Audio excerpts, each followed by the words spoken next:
अगर आप question try कर चुके हैं या ट्राई कर रहे हैं तो इसका आंसर देख लीजिए। इसका आंसर आई थिंक पहला ऑप्शन ही आएगा, 0.24 एंगस्ट्रॉम। लेट अस सी। क्वेश्चन आसान नहीं है, जो डिफ़िकल्टी है उसका रीज़न ऑनली सिर्फ इतना है कि यहाँ पे कैलकुलेशन बहुत हार्ड है, उसको ही आसान बनाने पर यहाँ पर हमें फोकस करना होगा।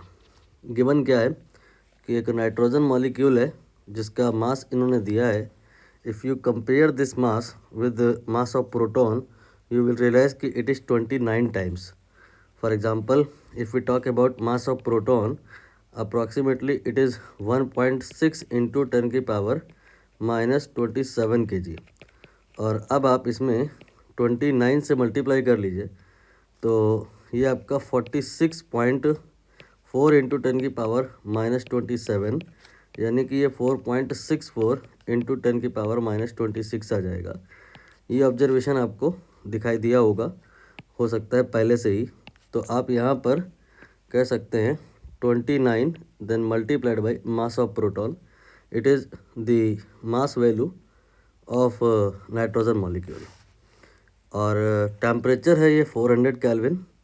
बताना है कि डी ब्रॉगली वेवलेंथ कितनी होगी।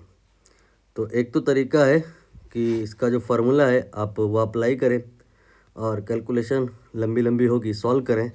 पहले वही बता देते हैं, कैलकुलेशन लेकिन करेंगे नहीं क्योंकि नीड नहीं रहेगी। लैम्डा जो होता है वो होता है H/P, और जो P होता है वो मोमेंटम काइनेटिक एनर्जी से रिलेट होता है, अंडर रूट में 2mk। और जो ये आपका K होता है ये 3/2 kT होता है। तो यहाँ से K की जगह अगर 3/2 kT रखा जाए तो ये आपका 2 कैंसिल होके आफ्टर ऑल जो आएगा, मैं वही लिखने जा रहा हूँ, आएगा ये H divide by under root में 3 then M then K then T, right. यहाँ पर थोड़ा ध्यान दीजिएगा, ये जो है ये K काइनेटिक एनर्जी है और ये काइनेटिक एनर्जी नहीं है, ये है बोल्ट्जमैन कांस्टेंट। आप इसे KB भी लिख सकते हैं और इसकी वैल्यू क्वेश्चन में इन्होंने दे दी है, राइट।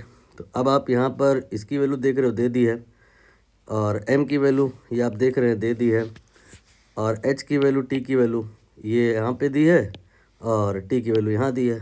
जब सारी कुछ रख दोगे तो सॉल्व तो हो ही जाएगा। बट एग्ज़ाम में इतना टाइम तो होता नहीं है कि हम आधे घंटे एक ही क्वेश्चन में दें। तो इसके लिए थोड़ा सा हमें जो चीज़ें याद करके जानी है उनकी हेल्प लेनी होगी। पहले ये देख लो याद करके क्या जाना है। लैम्डा इलेक्ट्रॉन का, लैम्डा प्रोटॉन का। इलेक्ट्रॉन का जो लैम्डा होता है वो होता है 108, ये नैनोमीटर लिख लो, 108 nanometer divide by square root of T. T here is absolute temperature, numerical value of that. Now इसके बाद प्रोटॉन का भी हमें याद करके जाना होता है। ये होता है 2.52 nanometer divided by root T, ठीक है। हालांकि आप अगर केवल इसका याद करके जाओगे तो ये निकल आएगा, कोई मुश्किल काम नहीं रहेगा। दरअसल 43 या 42.8 प्रिसाइसली कहें तो डिवाइड करना पड़ता है, फिर आ जाता है, क्योंकि प्रोटॉन और इलेक्ट्रॉन के मास में वही कोई 1836 गुने का डिफरेंस आता है। और इसके नेबरहुड में जब अगर हम बात करें तो 1849 होता है, जो कि परफेक्ट स्क्वायर होता है of 43। So 43 if we divide in 108 you will get near about 2.58। तो आपको ये याद करके जाना होता है, ठीक है। इससे क्या होगा, याद करके जाने से आपके पास में बड़ी बड़ी कैलकुलेशन जो यहाँ पर होने वाली हैं आसान हो जाएंगी। कैसे हो जाएंगी? आप पहले मान लो कि भाई इन्होंने कहा है कि नाइट्रोजन मॉलिक्यूल है, टेम्परेरी बेसिस पे मान लो कि नहीं, ये प्रोटॉन के लिए हम याद करके गए हैं, ये प्रोटॉन ही है। तो proton suppose to be here at 400 kelvin, so here we have 400। तो 400 तो पूरी तरह से स्क्वायर रूट हो जाएगा 2.52 द नैनोमीटर, एंड टी का स्क्वायर रूट हो जाएगा 20। तो ये आपका आ जाएगा पॉइंट, एक बार आप सावधानी पूर्वक करना, पहले आप चाहे तो 10 से डिवाइड कर लो तो 0.252 हो जाएगा, फिर 2 से डिवाइड कर लेना, तो ये आ जाएगा point then 1 then 2 then 6 nanometer. मतलब अगर इतने ही टेम्परेचर पे प्रोटॉन होता तो उसका जो डी ब्रॉगली होता वो इतना होता, बट प्रोटॉन तो है नहीं। ये क्या है? ये कुछ ऐसा है जो प्रोटॉन के मास से 29 टाइम्स है। और यहाँ पर आप देख रहे हो m स्क्वायर रूट में है और डिवाइड में भी है। उसकी वजह से जो इसका लैम्डा है वो किस फैक्टर से चेंज होगा? Can you imagine? लैम्डा यहाँ पे जो है प्रोपोर्शनल टू 1/√ऑफ m है और m जो है 29 टाइम्स हो गया है। तो उसकी वजह से जो लैम्डा नाइट्रोजन मॉलिक्यूल का आएगा वो प्रोटॉन का जो होता है उसमें डिवाइड बाय √29 करने से आ जाएगा। और अब हम देखें कि प्रोटॉन का तो निकाल चुके हैं, 0.126 nm है और √29 से डिवाइड कर दो। अब प्रश्न उठेगा ये √29 कितना होता है? तो √29 25 से थोड़ा सा ज़्यादा और 36 से थोड़ा सा कम, मतलब 5.5 मान लें। और अगर आप 5.5 का स्क्वायर करें तो ये 30-25 आएगा। इसके लिए ट्रिक भी होती है, 5 का स्क्वायर 25 और 5 के आगे का जो फिगर होता है 6 उसी से गुणा कर देते हैं, तो 5 6 30 हो जाएगा और 30-25 आ जाएगा। और ये 29 है, मतलब फिगर यहाँ पे एग्जैक्ट 5.5 भी नहीं होगी। वो अगर 30.25 होता तो स्क्वायर रूट 5.5 आता, बट इधर 30 नहीं है, ये तो उससे भी थोड़ा कम है ना, तो 5.5 से थोड़ा सा कम होगा, लेकिन इतना कम नहीं कि ये 5 हो जाए। जो भी चेंजेस होंगे यहाँ पर 5 में नहीं होंगे, इस जो सेकंड सिग्निफिकेंट है उसमें होंगे। 5.4 यू कैन एक्सपेक्ट, बट 5.5 से कैलकुलेशन आसान होगी, हम इसलिए इसको लिए बैठे हैं।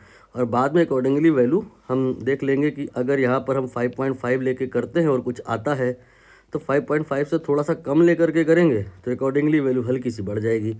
तो हम यहाँ पर 5.5 ही लेंगे और बाद में वैल्यू जो आएगी उसको थोड़ा सा बढ़ा लेंगे। अब यहाँ पर हम नैनोमीटर में है, एक काम करते हैं, क्वेश्चन की रिक्वायरमेंट देख लेते हैं। एंगस्ट्रॉम में है तो मल्टीप्लाई बाई 10 कर लेते हैं, तो ये आ जाएगा आपका 12.6 और डिवाइडेड बाई 5.5 और ये हो गया एंगस्ट्रॉम में। और आप इसे कह सकते हो 126/55, और 55 का पहाड़ा कोई इतना मुश्किल तो होएगा नहीं। 55 का पहाड़ा 2 बार पढ़ लो, 110 हो गया और 16 बच जाएगा। 16 के आगे एक 0 160 हो जाएगा, तो लगभग ये आपका 2 के बाद 3 हो जाएगा। ठीक है, तो ये आपका 2 के बाद 3 हो गया। अच्छा, ये मैंने 12.6 कर दिया, इसको 10 से गुणा करने पे ये 1.26 होगा ना, 1.26 एंगस्ट्रॉम डिवाइडेड बाई 5.5। तो ये आपका अब ये एक फिगर स्विच हो जाएगी डेसिमल, ये आपका आ जाएगा 0.23 एंड देन एंगस्ट्रॉम। लेकिन ध्यान देना, ये आपने निकाला है ना मानते हुए कि यहाँ पे 5.5 है, जबकि असली में यहाँ पे कुछ उससे थोड़ा कम होना चाहिए। तो वैल्यू इससे हल्की सी बढ़ा करके चलेंगे, जो भी चेंजेस होंगे सेकंड वाली फिगर में होंगे। तो 0.23 से हल्का सा बढ़ा के चले तो ए ऑप्शन करेक्ट हो जाएगा।